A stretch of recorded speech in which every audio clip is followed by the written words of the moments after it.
الأعلون إن كنتم مؤمنين. وقال الله تبارك وتعالى ما آتاكم الرسول فخذوه وما نهاكم عنه فانتهوا.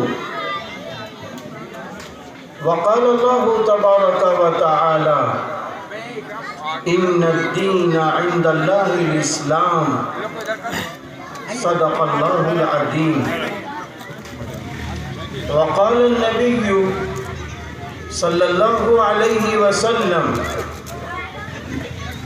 خيركم من تعلم القرآن وعلمه أو كما قال عليه الصلاة والسلام.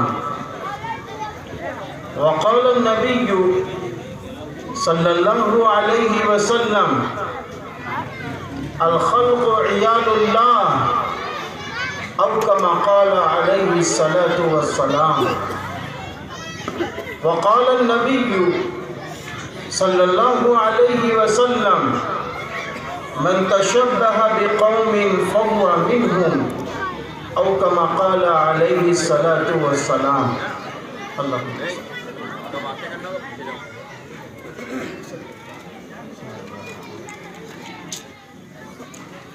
اللہ کے محبوب بندوں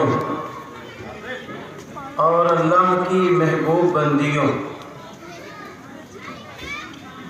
آج کا یہ عظیم الشان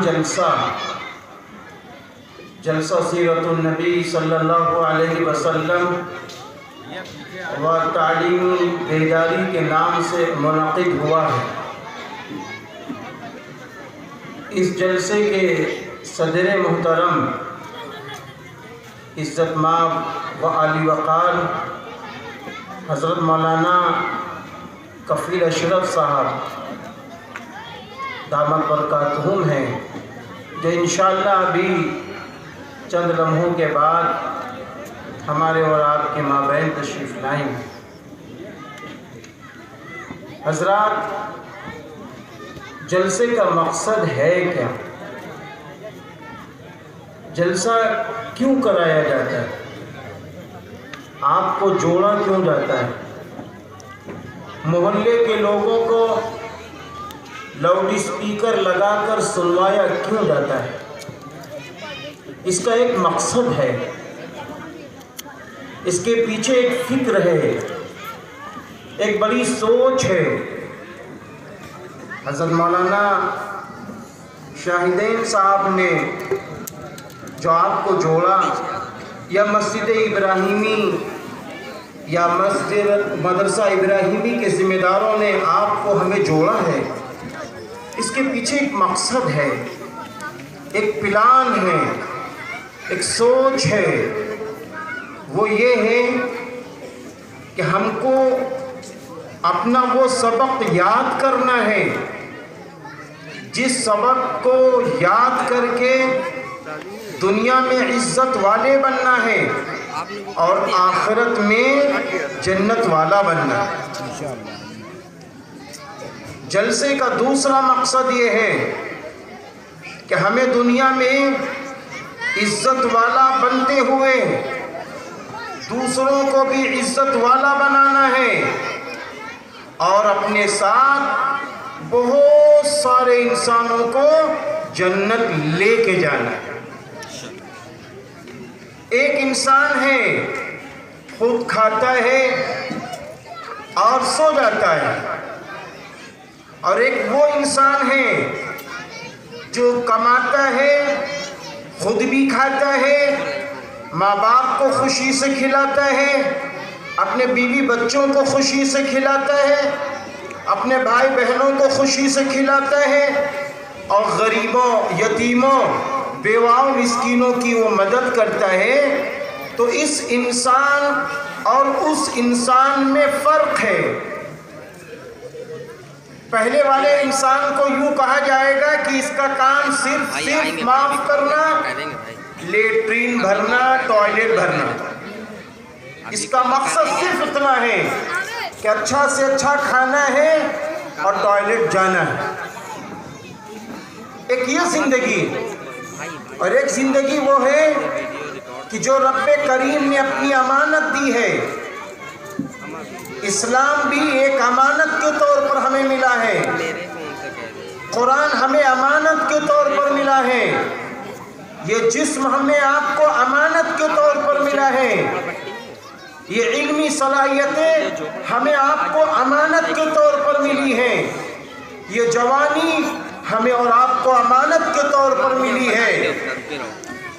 اور امانت کہتے کسے ہیں؟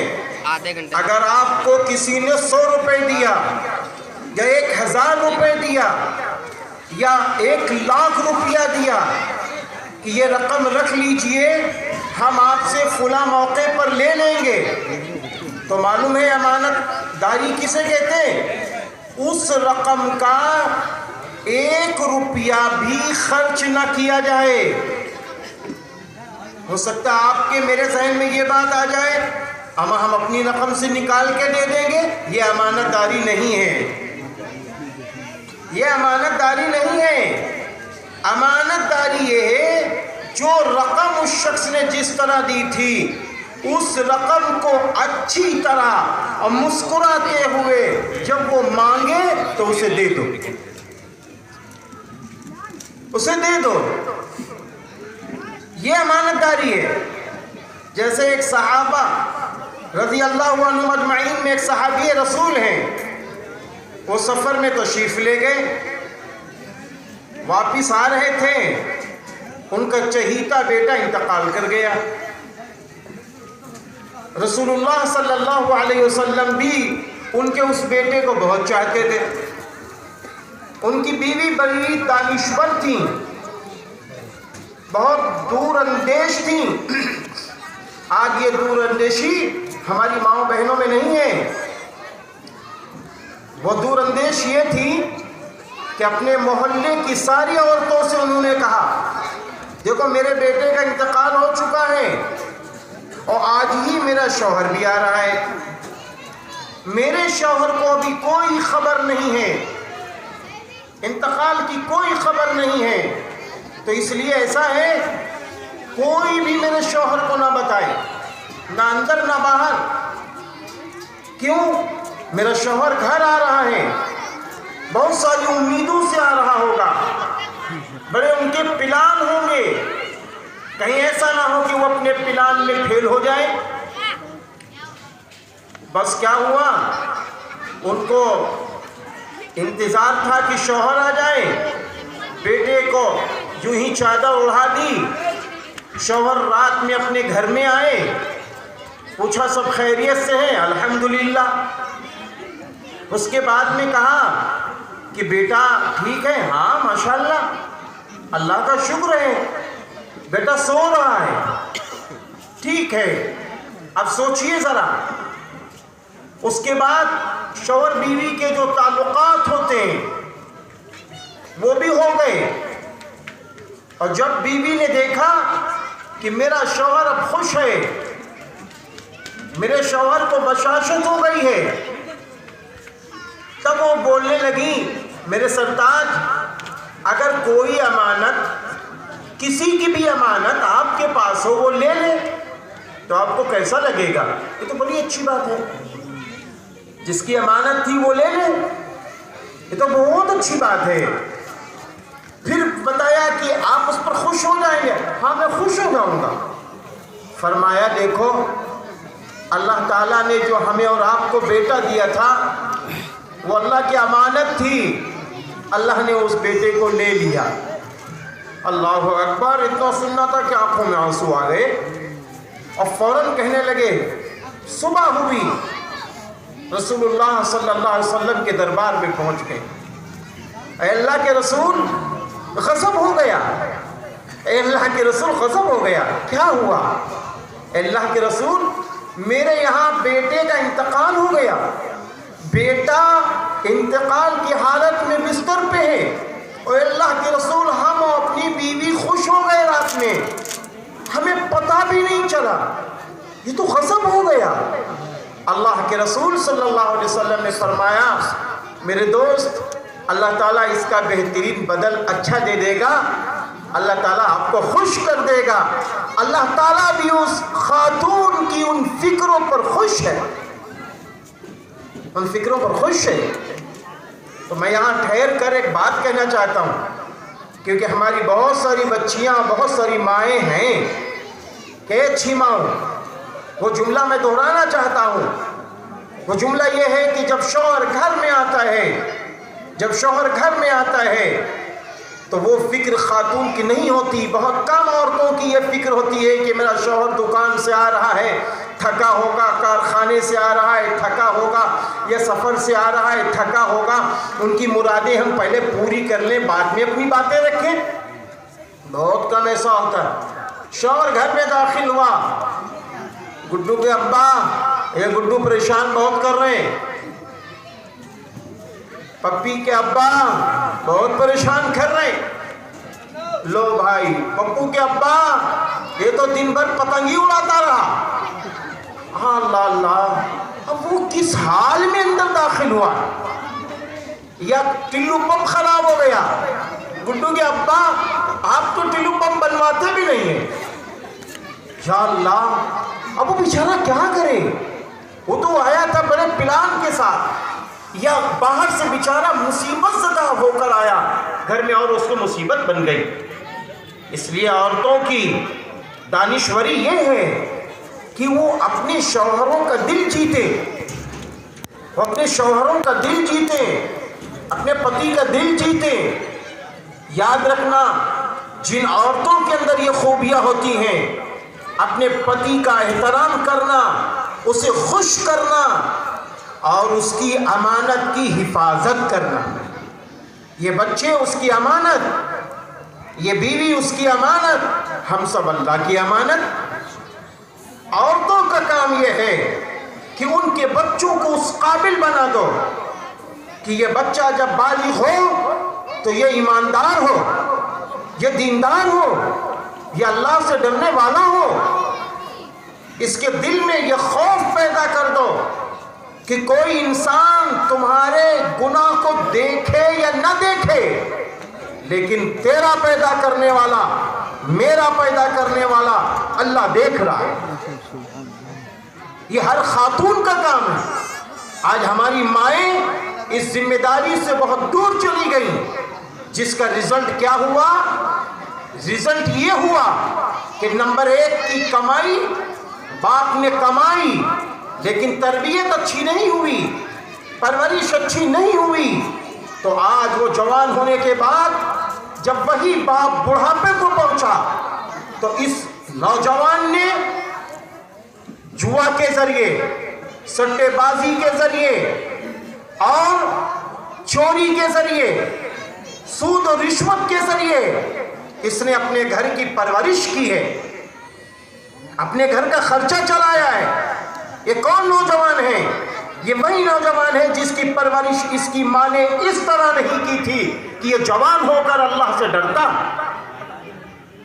ہر ماں کی یہ ذمہ داری ہے کہ وہ شروع میں ایسی تعلیم اپنے بچوں کو دے دے، اپنی بچیوں کو دے دے کہ وہ ڈرے اللہ سے۔ میں تو کہتا ہوں کہ اگر آپ حافظ قرآن بنانا چاہتی ہو تو بنائیے، یہ انشاءاللہ قیامت کے دن آپ کے لیے بہترین جوڑے کا سبب بن جائے گا۔ رسول اللہ صلی اللہ علیہ وسلم نے فرمایا ہے کہ قیامت کے دن اللہ تعالیٰ کہے گا کہ حافظ قرآن کو بلاؤ، ان کی ماں کو بلاؤ، ان کے باپ کو بلاؤ، اور بلانے کے بعد اللہ تعالیٰ کہے گا فرشتوں جاؤ جنت سے تم کرسیاں لے آؤ۔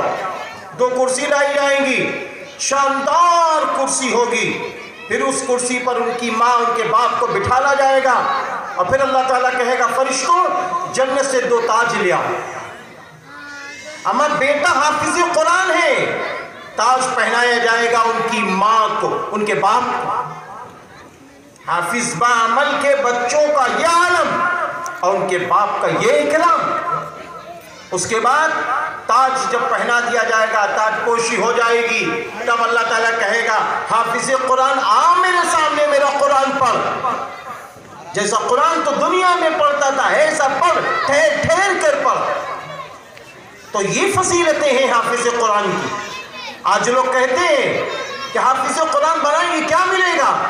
ارے میں کہتا ہوں میرے یاروں، اچھی ماں اور بہنوں، حافظ قرآن اگر آپ نے بنایا، آپ کو دنیا میں کچھ نہیں ملا، آخرت میں تو انشاءاللہ رب کریم آپ کی تاج پوشی تو کر دے گا، آپ کی آخرت کی زندگی تو بن جائے گی۔ کیا یہ دنیا کی زندگی ہے؟ عارضی ہے۔ اللہ تعالیٰ فرماتا ہے وَمَا الْحَيَاةُ الدُّنْيَا إِلَّا مَتَاعُ الْغُرُورِ، دنیا کی زندگی عارضی ہے، وقتی ہے، ہاں یہ زندگی دائمی نہیں ہے میرے بھائیوں۔ دائمی زندگی تو مرنے کے بعد ہے، مرنے کے بعد ہے۔ آج ہمارے سماج میں بگاڑ کہاں سے آیا؟ آج ہمارا نوجوان طبقہ سٹے بازی میں کیوں پڑ گیا؟ موبائل کے اندر، موبائل سے سٹے بازیاں ہو رہی ہیں۔ کرکٹ کہاں ہو رہا ہے؟ سٹے بازی میں ہم لگے ہوئے۔ ارے بھائی، اللہ نے تم کو طاقت دی تھی، اللہ نے تم کو قوت دی تھی، اگر تمہارے پاس علم نہیں ہے تو اللہ نے طاقت تو دی ہے، مزدوری کر لو میرے پیاروں۔ اگر نہیں علم ہے تو اب وہ وقت نکل گیا، مزدوری کر لو، اینٹ اور گارے کا کام کر لو میرے بھائی، کسی دکان کی جھاڑو لگا دو، حلال کما لو، حلال ماں باپ کو کھلا دو۔ یہ اس ہزاروں روپے سے یہ 300 روپے اچھے، یہ 300 روپے اچھے ہیں۔ مت دیکھو دنیا کو، دنیا کو مت دیکھو، ورنہ مرنے کے بعد کی جو زندگی ہے وہ دائمی ہے، ہمیشہ ہمیش کی ہے۔ آپ دیکھیے صحابہ کرام رضی اللہ عنہم اجمعین کی زندگی، کیا آپ سوچئے 200 سوا 200 دراہم کے جوڑے پہننے والے حضرت مصعب بن عمیر رضی اللہ عنہ ایک مرتبہ رسول اللہ صلی اللہ علیہ وسلم کی موجودگی میں راستے سے جا رہے ہیں، راستے میں جا رہے ہیں، حضور صلی اللہ علیہ وسلم نے حضرت مصعب بن عمیر رضی اللہ عنہ کو دیکھا ان کے کپڑے پھٹے ہیں، بہت پرانے ہیں، پھٹے کپڑے پہنے ہوئے ہیں۔ میرے یاروں، میرے بھائیوں، غور سے سنو، ان پھٹے ہوئے کپڑوں کو جب رسول اللہ صلی اللہ علیہ وسلم نے دیکھا ہے، آنکھوں میں آنسو آ گئے، آنکھوں میں آنسو آ گئے۔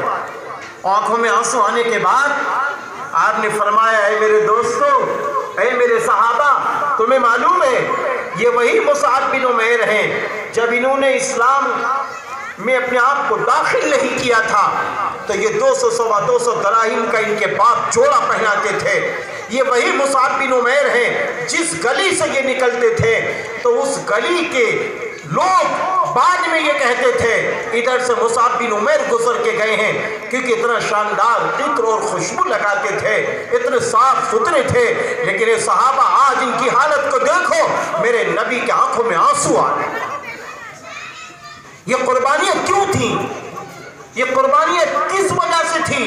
یہ قربانیاں اس وجہ سے تھیں، یہ قربانیاں اس وجہ سے تھیں کہ آخرت بن جائے، آخرت بن جائے، نبی کی قربت مل جائے۔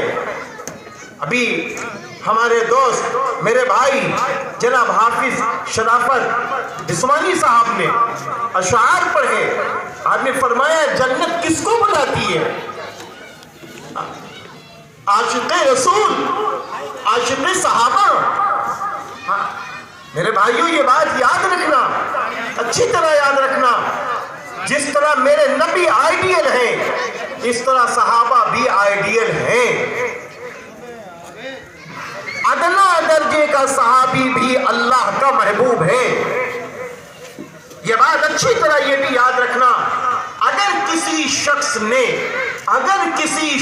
نے کسی صحابی پہ انگلی اٹھائی اور کسی صحابی کو برا کہا تو میرے نبی نے فرمایا جس نے میرے دوست کو، میرے صحابی کو برا کہا اس نے مجھے برا کہا، اور جس نے مجھے برا کہا اس نے اللہ کو برا کہا، اور اللہ پھر بدلہ لے گا۔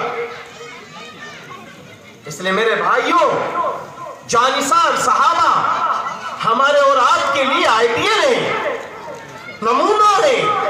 آپ ان کی زندگیوں کو اٹھا کے دیکھیے کہ رسول اللہ صلی اللہ علیہ وسلم کی سنتوں پر یہ کیسے چلے. کیوں چلے؟ اس لیے کہ ان کے سامنے نبی کی زندگی تھی، ان کے سامنے ہر لمحہ آخرت تھی. آج ہمارے اندر سے آخرت کا تصور نکل رہا ہے، جنت و دوزخ کا تصور نکل رہا ہے. یہ ذہن میں بھی نہیں آ رہا ہے کہ ہم جنت والا کام کر رہے ہیں یا دوزخ والا کام کر رہے ہیں. اور یہ بھی ذہن میں نہیں آ رہا ہے کہ مرنے کے بعد 5 سوالات کیے جائیں گے. اللہ کہے گا جہاں سارے انسان ہوں گے، اللہ تعالیٰ کہے گا میرے بندے میں نے تم کو عمر دی تھی، زندگی دی تھی، تم نے یہ کہاں گزاری؟ کہاں گزاری بتا میرے بندے. دوسرا سوال ہوگا میرے بندے میں نے تجھ کو جوانی دی تھی، یہ جوانی کہاں گزاری؟ تیسرا سوال ہوگا میرے بندے تو نے مال کہاں سے کمایا؟ چوتھا سوال ہوگا تو نے مال کہاں خرچ کیا؟ اور 5واں سوال ہوگا تو جو جانتا تھا اس پر تو نے کیا عمل کیا؟ آج میں اپنے ان نوجوان بھائیوں سے کہنا چاہتا ہوں، میں تو صاف کہتا ہوں محرم الحرام کا مہینہ آتا ہے تو لوگ غم کرتے ہیں. ارے میں کہتا ہوں آپ تو ان نوجوانوں پہ غم کیجئے جو سٹے بازی میں جٹے ہوئے ہیں، ان نوجوانوں پہ غم کیجئے جو آج جوا کھیل رہے ہیں، ان نوجوانوں پہ غم کیجئے جو آج کسی لڑکی کو باہر نکلنے نہیں دینا چاہتے، ان نوجوانوں پہ غم کیجئے جو اپنی ماؤں کو رلا رہے ہیں، ان نوجوانوں پہ غم کیجئے جو اپنے باپوں کو تڑپا رہے ہیں. میں ان پر غم کرتا ہوں. اپنے ان پیارے پیارے نوجوانوں سے کہنا چاہتا ہوں کہ نوجوان بھائیوں، میرے اللہ کی حکومت صرف ہندوستان ہی میں نہیں ہے، میرے اللہ کی حکومت پوری دنیا پر ہے اور میرا اللہ ہر جگہ موجود ہے. آپ یہ نہ سوچئے کہ آپ کٹہرے کے اندر آپ چھپ کر، آپ پولیس والوں سے بچ کر، دروغہ جی سے بچ کر آپ جوا کھیل رہے ہیں، سٹے بازی میں لگے ہیں، کوئی نہیں دیکھ رہا ہے. اما کوئی دیکھے یا نہ دیکھے میرا اللہ دیکھ رہا ہے. اور جس زمین پر ہم یہ برے کام کر رہے ہیں وہ زمین ہماری چیزوں کو کیچ کر رہی ہے. سورہ زلزال میں اللہ تعالیٰ نے فرمایا یومئذ تحدث اخبارها، قیامت کے دن یہ زمین خبریں بیان کرے گی، یہ زمین خبریں بیان کرے گی. یہ زمین بولے گی کہ اللہ یہ میری پشت پر چلتا تھا، یہ نمازیں پڑھتا تھا، یہ روزے رکھتا تھا، یہ حج کرتا تھا، یہ ماں باپ کی خدمت کرتا تھا، یہ اپنے بہنوں کے ساتھ اچھا برتاؤ کرتا تھا، یہ اپنے پڑوسیوں کا حق ادا کرتا تھا. یہ نہیں دیکھتا تھا کہ کون ہندو ہے کون مسلمان ہے. اسلام ایسا مذہب نہیں ہے. میرے بھائیو یاد رکھنا، میں تو بالکل صاف صاف کہنا چاہتا ہوں، ہمارا ہندو بھائی ہو یا مسلمان ہو، ہمارے ملک کی یہ شان ہے کہ ہم دونوں دو آنکھ کے مانند، ہندو بھائی ہو یا مسلمان ہو، ہم دونوں دو آنکھ کے مانند ہیں. ہمارے ملک ہندوستان کی یہ شان ہے کہ ہم ایک دوسرے سے محبت کرتے ہیں، ایک دوسرے کے غم میں ایک دوسرے کی خوشی میں شریک ہوتے ہیں. یہ ہمارے ملک ہندوستان کی شان ہے. اس لیے میں یہ بات اپنے ان نوجوانوں کو بتانا چاہتا ہوں کہ یہ زمین قیامت کے دن بولے گی. ہم کہاں جائیں گے اس وقت جب یہ زمین میرے نبی کے سامنے بولے گی؟ ہاں، حضور صلی اللہ علیہ وسلم کے مطابق ہے کہ قیامت کے دن حساب جب شروع نہیں ہوا ہوگا تو اس وقت سارے لوگ پریشان ہوں گے، اپنے گناہوں کو دیکھ کر رو رہے ہوں گے. لوگ مثالیں دی گئی، کوئی پسینے کے حال میں اتنا ہوگا کہ پنڈلیوں تک پسینہ اس کا ہوگا، کوئی گھٹنوں کے بل تک پسینہ ہوگا، کوئی گردن تک پسینے میں ڈوبا ہوگا اپنے گناہوں کی وجہ سے. اور لوگ یہ سوچ رہے ہوں گے حساب شروع ہو جائے، حساب شروع ہو جائے تو اس سے بہتر ہوگا اللہ حفاظت فرمائے کہ جہنم مل جائے، کیونکہ وہ مصیبت کو سوچ کے سوچتے ہیں کہ جہنم اس سے سستی ہے، حالانکہ جہنم تو اس سے مہنگی ہے. لوگ نبیوں کے پاس پہنچیں گے، سارے نبی، ایک ایک نبی نبی حضرت آدم علیہ السلام، حضرت نوح علیہ السلام، حضرت عیسیٰ علیہ السلام، حضرت ابراہیم علیہ السلام، حضرت اسماعیل علیہ السلام، جتنے انبیاء علیہ السلام ہیں، سب یہ کہیں گے میرے بس میں آج نہیں ہے کہ میں اللہ کے پاس جا کر کہہ دوں میرے بس میں نہیں ہے، مجھ سے یہ خطا ہوئی، مجھ سے یہ خطا ہوئی۔ پھر سارے پیغمبر کہیں گے، سارے رسول کہیں گے، سارے انبیاء علیہ السلام کہیں گے چلو سرور کائنات فخر دو عالم حضرت محمد عربی صلی اللہ علیہ وسلم کے پاس چلتے ہیں۔ آپ صلی اللہ علیہ وسلم کے پاس جب تشریف لائیں گے انبیاء علیہ السلام اور سب کی امتیں آئیں گی تو اللہ کے رسول فرمائیں گے ہاں آج میں اللہ کی بارگاہ میں سجدہ کر کر کی سفارش کروں گا، ہاں آج میں اپنی امت کو بخشواؤں گا۔ تو بتائیے جو نبی سجدہ کر کر کے اپنی امت کو حشر کے میدان میں بخشانے کے لیے تیار ہے، آج اس نبی کا امتی جوا کھیل رہا ہو، اس نبی کا امتی سٹے بازی میں ہو، اس نبی کا امتی جب اذان ہو رہی ہو حیا علی الصلاۃ آؤ نماز کی طرف، تو یہ نماز کی طرف نہیں جا رہا ہے۔ حیا علی الفلاح آؤ کامیابی کی طرف، یہ مسجد کی طرف نہیں جا رہا۔ کیوں نہیں جا رہے میرے بھائیوں؟ آج ہم نے یہ تصور کر رکھا ہے یہ نماز مفتی کے لیے ہے، یہ نماز مولانا کے لیے ہے، یہ نماز حاجی صاحب کے لیے ہے، یہ نماز بوڑھی عورتوں کے لیے ہے، یہ نماز بوڑھوں کے لیے ہے۔ نہیں میرے پیارے مسلمانوں، یاد رکھنا بالغ ہونے کے بعد چاہے وہ مرد ہو چاہے وہ عورت ہو نماز فرض ہو گئی ہے۔ اگر وہ نماز نہیں پڑھتی ہے، نماز نہیں پڑھتا ہے تو وہ نبی کی آنکھوں کو تکلیف پہنچائے، اور جو نبی کی آنکھوں کو تکلیف پہنچائے کیسے اس کو دنیا میں عزت ملے گی؟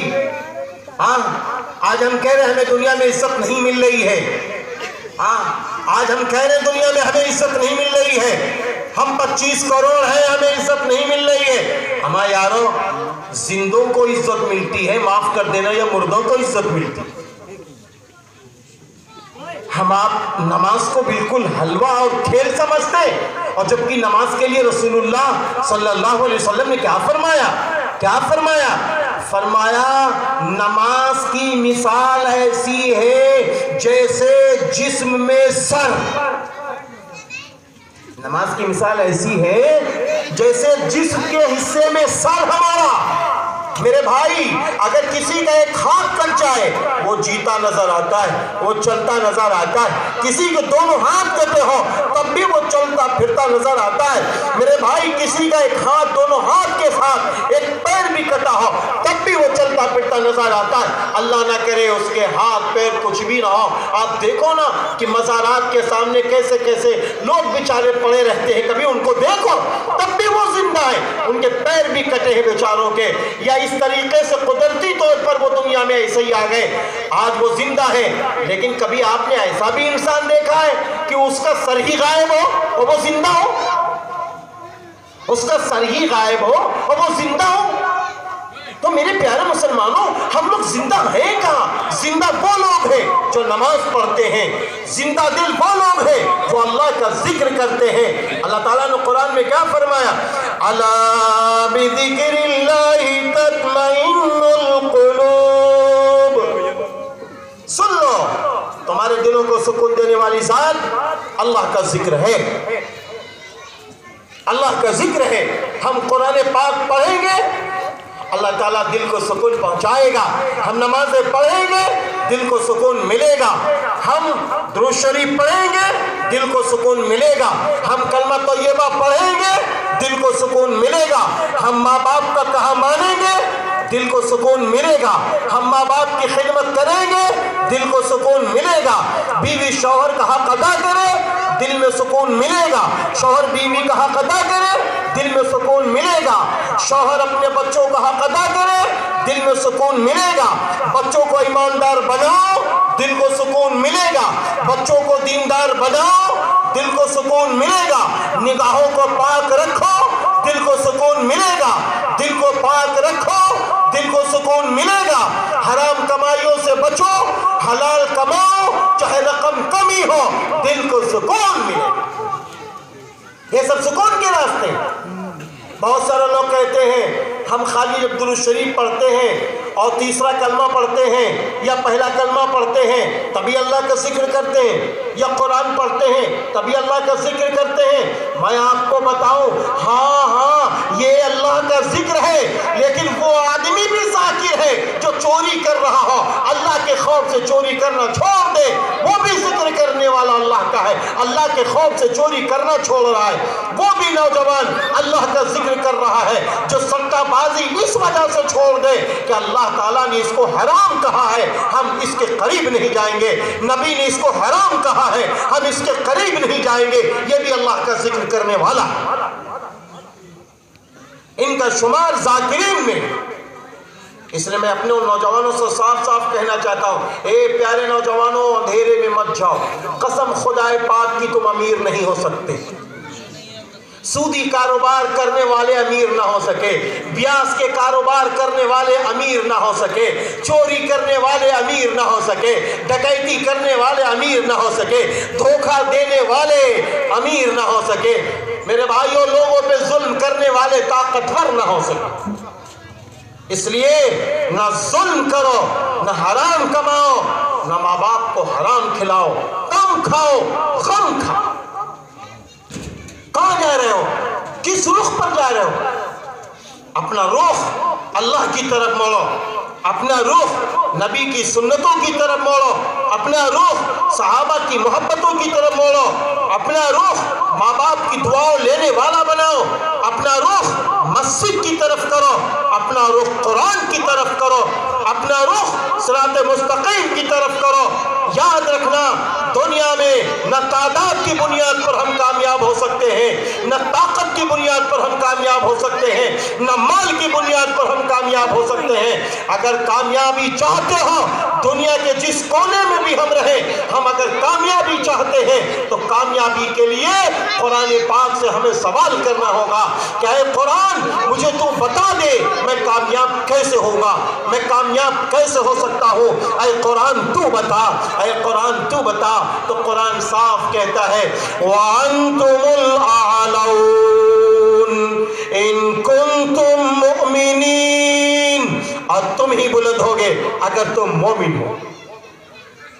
قرآن کہہ رہا ہے تم کامیاب ہو جاؤ گے، تم بلند ہو جاؤ گے اگر تم مومن بن کر رہو گے۔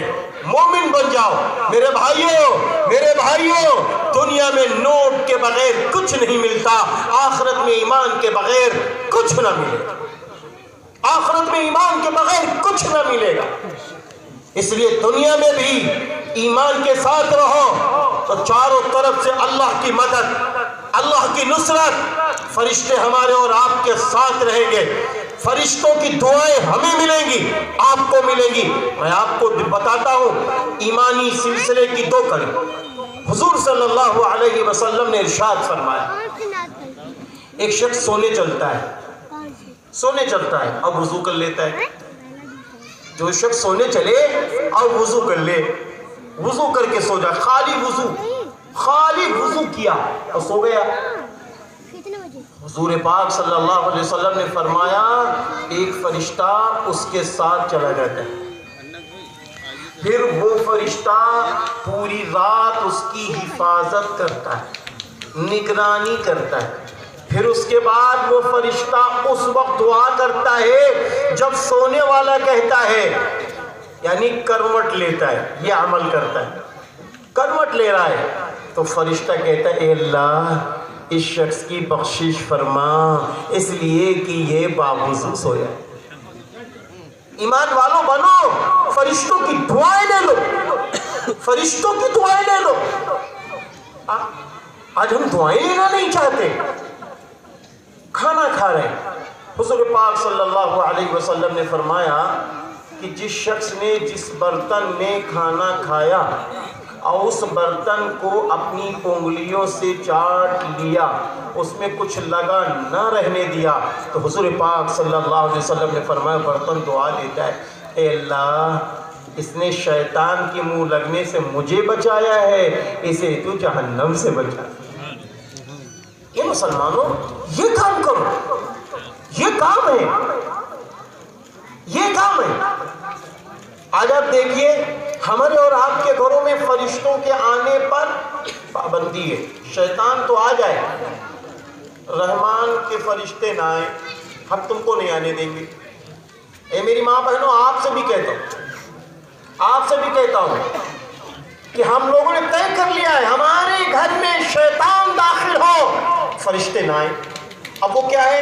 حضور صلی اللہ علیہ وسلم سے حضرت جبریل علیہ السلام نے فرمایا اے اللہ کے رسول، اللہ تعالیٰ نے مجھ سے کہا ہے جس گھر میں جاندار تصویریں ہوں اے جبریل ان گھروں میں نہ جانا. اللہ نے فرشتوں کو تک منع کر دیا کہ ان گھروں میں مت جاؤ. آج ہمارے گھروں میں کیا ہے؟ یہ میرے شوہر کی تصویر ہے، یہ میرے سسر کی تصویر ہے، یہ میری اماں کی ہے، یہ میرے ابا کی. بڑی محبت دکھاتے ہیں اور شوہر کوئی کام کہہ دے تو اوں اور ٹوں لگاتی. محبت بہت ہے. یہ برتھ ڈے کی تصویر ہے، میرا شوہر جب دلہا بنا تھا تو بڑا اچھا لگ رہا تھا، اس کی تصویریں ہیں اور دلہا کی نہیں مانتے. اور دلہا صاحب تصویر لگائیں گے دلہن کی، وہ میری بڑی پیاری دلہن ہے، دیکھا میری دلہن. اور دلہن اگر فرمائش کو اچھی بات کی کر دے تو نہیں مانیں گے. زیادتیاں ہو رہی ہیں. بیویوں کے جائز کاموں کو شوہروں کو ماننا چاہیے، نہیں ماننے. اور تصویر لگائے تو اس تصویر کا رزلٹ کیا نکلا؟ آپ کے روم میں فرشتے نہیں آ رہے. ان تصویروں کا رزلٹ کیا ہوا؟ آپ کا بیڈ ہے راجہ مہاراجہ والا، اے سی بہت شاندار، پرفیوم بھی خوب چھڑک دیا گیا. اب اندر ہیں تصویریں، فرشتے آ نہیں رہے، شیطان جا رہے ہیں. نہ بسم اللہ پڑھا اندر داخل ہوتے وقت کہ شیطان نہ آئے، اندر ایسے ہی چلے گئے، نہ بسم اللہ نہ سبحان اللہ. گھر میں گئے، شیطان پہلے ہی بیٹھا، آؤ تم کو بتاؤں گا، تم بیٹا تھک کر آئے ہو کہ آج جلوے ہم کھائیں گے، ہم تم کو حلوہ کھلائیں. پوری رات لڑا رہا ہے، پوری رات لڑ رہے دونوں، مرغا مرغی کی طرح. سچ بتا رہا ہوں میں، پوری رات لڑائی ہو رہی. اب وہ بعد میں جب صبح ہوئی، جب رات گزر گئی تو دونوں کہہ رہے ہیں گٹو کی اماں یہ لڑائی ہوئی کہاں سے؟ ہاں گٹو کی اماں ہم کو بھی نہیں معلوم لڑائی کہاں سے. ارے یار ہم تو اتنے تھکے آئے تھے، سوچے تو اچھی اچھی باتیں کریں گے، لیکن یہ سوچا ہی نہیں کہ فرشتوں کو ہم نے بائیکاٹ کیا، شیطان کو بلایا. اس کا کام ہے لڑانا، اس کا کام لڑانا ہے. اسی لیے اللہ تعالیٰ نے قرآن میں صاف صاف فرما دیا ان الشیطان لکم عدو مبین. یقیناً شیطان تمہارا کھولا ہوا دشمن ہے. آج حال کیا ہے؟ ہم کہتے ہیں ہمارا دشمن فلاں ہے، ہمارا دشمن فلاں ہے. ارے میرے پیارے مسلمانوں، ہمارا دشمن کوئی انسان نہیں، ہمارا اور آپ کا دشمن ہمارے گناہ، شیطان کی پیروی، یہ ہمارا دشمن ہے. ہم اگر جھوٹ بول رہے تو یہ دشمن ہے ہمارا. ہم اگر بے ایمانی کا کام کر رہے یہ دشمن ہے ہمارا. اللہ کی نافرمانی کر رہے یہ دشمن ہے ہمارا. ہم پڑوسیوں کو ستا رہے یہ دشمن ہے ہمارا. ماں باپ کے اوپر دعائیں لے رہے یہ دشمن ہمارا ہے. میرے بھائیوں ہم انسان ہیں، ہم کو کسی کو ستانا نہیں ہے. ایک صاحب کہنے لگے یار اگر کوئی ستائے تو بدلہ لے لینا چاہیے، حدیث میں ہے. لیکن ایک بات یاد رکھنا، اگر کوئی ستاتا ہے تو آپ بدلہ لے سکتے ہو کتنا؟ جتنا اس نے ستایا ہے. اگر ایک لمحہ بھی اس سے زیادہ آپ نے بدلہ لیا تو آپ گرفت میں آ جائیں. اس سے بہتر ہے معاف کر دیں. اس سے بہتر کیا ہے؟ معاف کر دو، معاف کر دو. فرشتوں کو بدلہ لے لے دو، فرشتوں کو بدلہ لے لے دو. آج پورے گھر میں لڑائیاں ہیں، پورے گھروں میں لڑائیاں، بھائی بھائی کی لڑائی. پہلے کیا تھا؟ آپ دیکھیں نا اتنے شاندار شاندار مکانات نہیں تھے. ہمارے پرکھوں سے پوچھو بتائیں گے یہی کنگھی والی گلی میں یہی کنگھی ٹولہ ہے کیا اتنے شاندار شاندار مکانات تھے؟ سب کے گھروں میں ایسیاں تھیں؟ سب کے گھر کے ٹوائلٹ میں یہ بہترین ٹائلس لگے تھے؟ یہ کچن اتنی شاندار شاندار ہماری مائیں اور بہنیں اتنے اچھے اچھے کچن پا گئی. اس سے پہلے کہ عورتوں نے ایسے کچن پائے؟ یہ گیس چولہا آج ملا, اس سے پہلے کون سا چولہا تھا؟ آج تو برتن مانجنا بھی نہیں پڑتا. ہاں پہلے کیا تھا؟ کس طریقے کی عورتوں نے محنتیں کی؟ لڑائیاں نہیں تھیں, آپس میں لڑائیاں کم تھیں. کیوں کم تھیں؟ وجہ کیا تھی؟ وجہ یہ ہے چھوٹے بڑوں کا احترام تھا. چھوٹا اپنے بڑے کا احترام کرتا تھا, بڑا اپنے چھوٹوں پہ شفقت کرتا تھا, بیٹا اپنے باپ کی قدر کرتا تھا اور باپ اپنے بیٹوں کو آگے بڑھاتا تھا. آج یہ چیزیں نکل گئیں. ایک بھائی کے پاس پیسہ آ گیا تو دوسرے بھائی کے اوپر وہ ظلم کرنے کے لیے تیار ہے. میں پیسے والا ہوں. ارے یار اگر آپ پیسے والے ہیں تو یہ پیسہ آپ کو دیا کس نے؟ بھئی کس نے دیا تم کو پیسہ؟ تم کیوں اپنے ایک بھائی پہ ظلم کر رہے ہو؟ یہ تم کیوں اپنے پڑوس والے پہ ظلم کر رہے ہو؟ کیوں وہ غریب ہے؟ اما وہ غریب نہیں ہے. بات یہ ہے پیسہ اللہ نے دیا ہے اور اس کو بھی غربت اللہ نے دی. ہم کو بھی پیسہ اللہ نے دیا, غریب کو غربت بھی اللہ نے دی. اور غربت ایسی ہے کہ اس کی ایک آنکھ ہمارا مال چھین لے گی. ہم لوگ سوچتے ہی نہیں. جس کو پایا ستایا, جس کو چاہا رلایا, جس کو چاہا تڑپایا. پڑوسی غریب ہے تو ستا لو, پڑوسی کا حق لے لو. چھوٹی چھوٹی باتوں سے میرے پیارے پیارے مسلمانوں, اس سے ہماری برکتیں اٹھ جاتی ہیں. قسم خدا پاک کی سچ کہتا ہوں, اگر خالی دولت پا کر آدمی سکون پاتا تو انبیاء علیہ السلام کو اللہ اتنی دولت دے دیتا کہ وہ دولت ہی سے سارے مسئلے حل کر دیتا. اما مسئلہ دولت سے نہیں حل ہے. دولت آئی ہے تو غرور نہ آئے, دولت آئی ہے کبر نہ آئے, دولت آئی ہے تواضع لاؤ, اس کو بڑھاؤ, آگے بڑھاؤ. ابھی بڑھے گا کیسے؟ حضور صلی اللہ علیہ وسلم نے فرمایا کہ دیکھو میں بھوکا تھا, اللہ قیامت کے دن کہے گا تم نے مجھے کھانا نہیں کھلایا. میں بیمار تھا, تم نے میری مدد نہیں کی.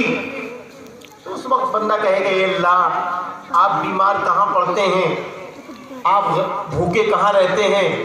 تو اللہ تعالیٰ کہے گا کہ فلاں بندہ وہاں جو بھوکا تھا, اگر تو اس کو کھانا کھلاتا تو تو مجھے اس کے پاس پاتا. فلاں بندہ بیمار تھا, اگر تو اس کی عیادت کر لیتا تو تو مجھے اس کے پاس پاتا.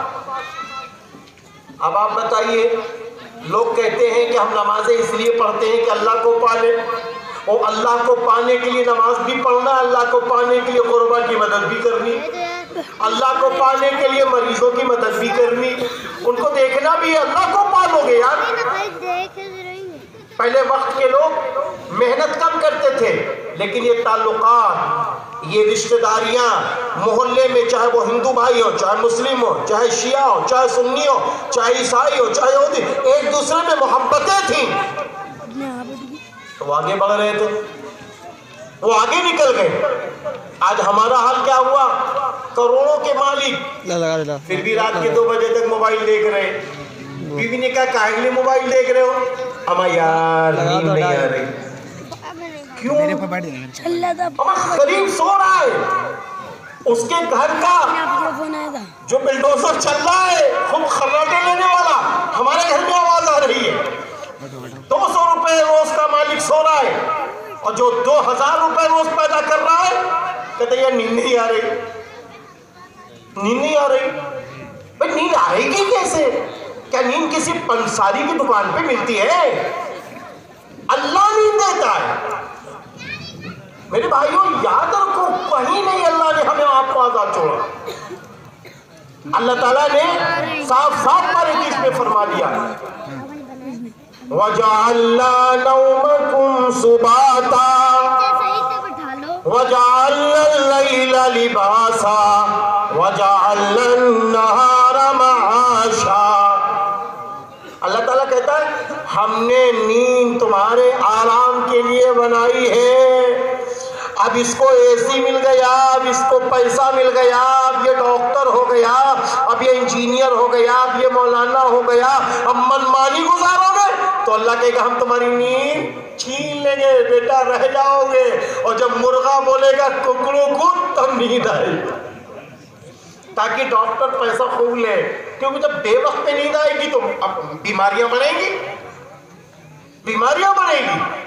ہم لوگ سوچ ہی نہیں رہے، سارے کام ہمارے الٹے ہیں۔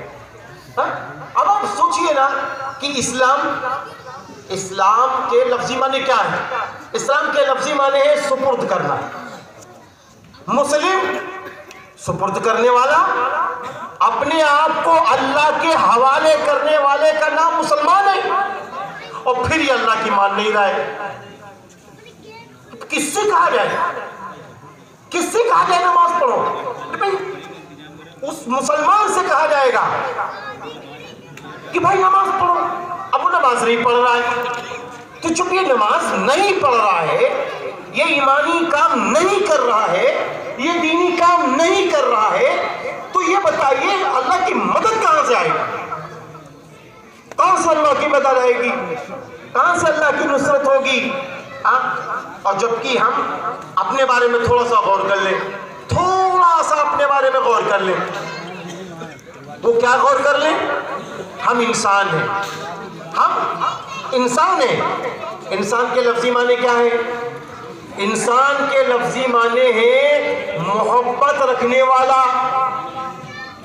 انسان کے لفظی معنی محبت رکھنے والا، یعنی ہم ایک دوسرے سے محبت کریں، اپنی ماں سے محبت کریں، اپنے بھائیوں سے محبت کریں، اپنی بہنوں سے محبت کریں، اپنے پڑوسیوں سے محبت کریں۔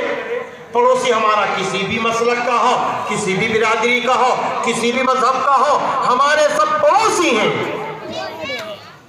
حضور پاک صلی اللہ علیہ وسلم نے کیا فرمایا؟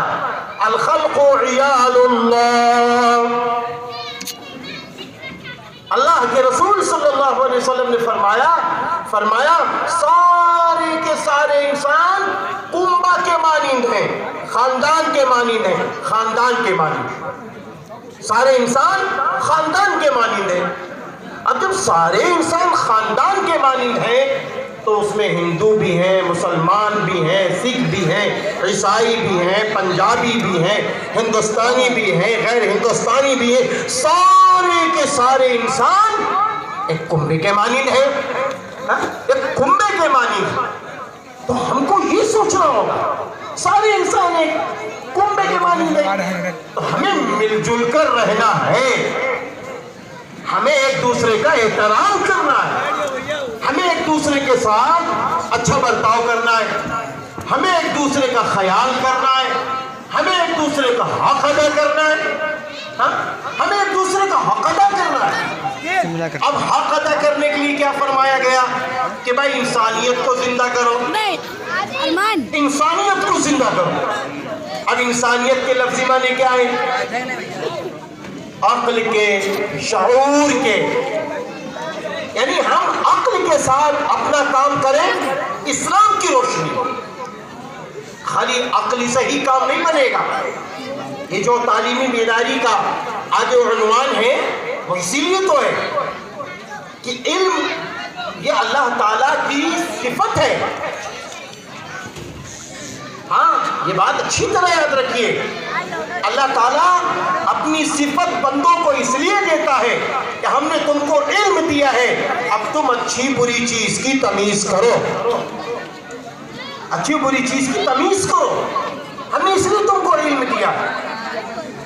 انسان اپنے بارے میں تھوڑا اور غور کر لے، کہتا میں آدمی ہوں۔ بھائی ایک تو ہم آدم علیہ السلام سے جڑ گئے، دوسرے آدمی کے لفظی معنی اگر آپ لغت میں تلاش کریں گے تو معلوم کیا ملیں گے؟ نوکر کے، ملازم کے، تمیزدار کے، انسانی اخلاق والا کے۔ ہم نوکر ہیں، ہم اللہ کے بندے ہیں، ہم مالک کب سے ہو گئے؟ فساد تو یہی سے ہوا کہ ہم مکان کے مالک، ہم دکان کے مالک، ہم کارخانے کے مالک، ہم 20 نوکروں کے مالک، ہم فلاں کے مالک۔ میرے بھائی ہم ہر چیز کے مالک ہیں، لیکن عارضی ہے، وقتی ہے، حقیقی مالک اللہ ہے۔ اسی لیے اللہ تعالیٰ نے کہا ہے مالک یوم الدین، جزا کے دن کا مالک اللہ ہے۔ اس لیے پیارے مسلمانوں، ہم کو اپنے بارے میں سوچنا ہوگا، ہم کو اپنے بارے میں غور کرنا ہوگا۔ نفرتوں کی دیواروں کو ختم کرو، محبتیں بانٹو، محبتیں بانٹو میرے بھائیوں، محبت کو بانٹو، پریم کو بانٹو، اچھے اخلاق کو بانٹو، سچائی کو بانٹو، اللہ کی نافرمانی سے بچو اور بچاؤ، اللہ کی نافرمانی سے بچو اور بچاؤ۔ یہ کام مسلمانوں کا ہے، یہ کام مسلمانوں کا ہے، کیونکہ مسلمانوں کے پاس دستور ہے قرآن پاک، ہمارے پاس سب کچھ ہے۔ اس لیے ہمارا اور آپ کا کام ہے کہ ہم کو اپنی طاقت کو پہچاننا ہوگا، ہماری اور آپ کی طاقتیں کیا ہیں۔ پوری تقریر کا نچوڑ میں آپ کے سامنے بیان کر دوں۔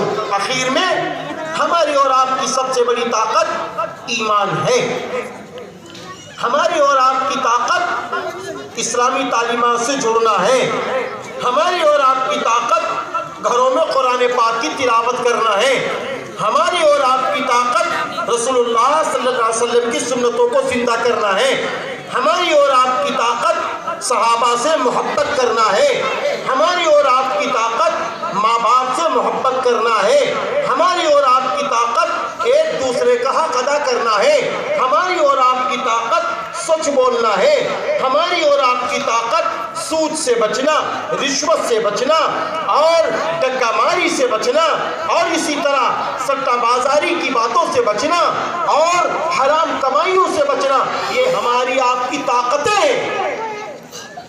آج ہم نے ان طاقتوں کو کھو دیا۔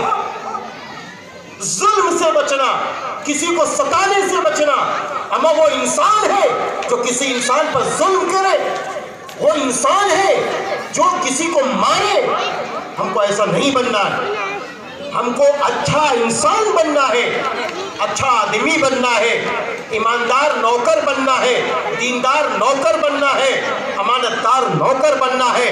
اگر ہم ایسے بن جائیں گے ہماری دنیا بھی سنور جائے گی، ہماری آخرت بھی سنور جائے گی، ہم دنیا میں بھی عزت والے ہو جائیں گے، بعد مرنے کے بھی ہم عزت والے ہو جائیں گے، کیونکہ جو اللہ سے جڑا، جو نبی سے جڑا، جو صحابہ سے جڑا، جو اللہ اور رسول سے جڑے ہوئے لوگ ہیں، جو ان سے جڑا وہ کامیاب ہوگا۔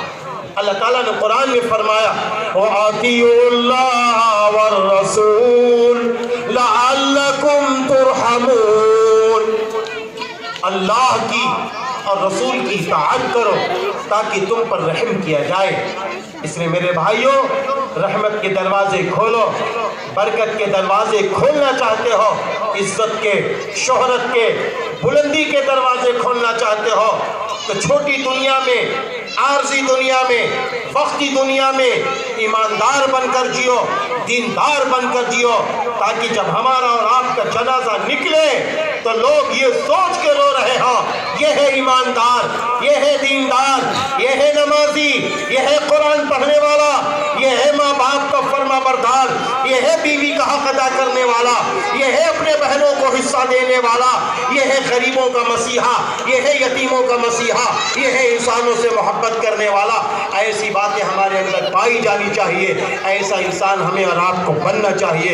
اللہ تعالیٰ آج کے اس عظیم و شان جلسہ سیرت النبی صلی اللہ علیہ وسلم اور وہ تعلیمی مظاہرے کو قبول فرمائے۔ ماشاءاللہ ڈائز پر بیٹھے ہوئے بہت سارے علماء اعظام اور اللہ کے محبوب بیٹھے ہوئے ہیں۔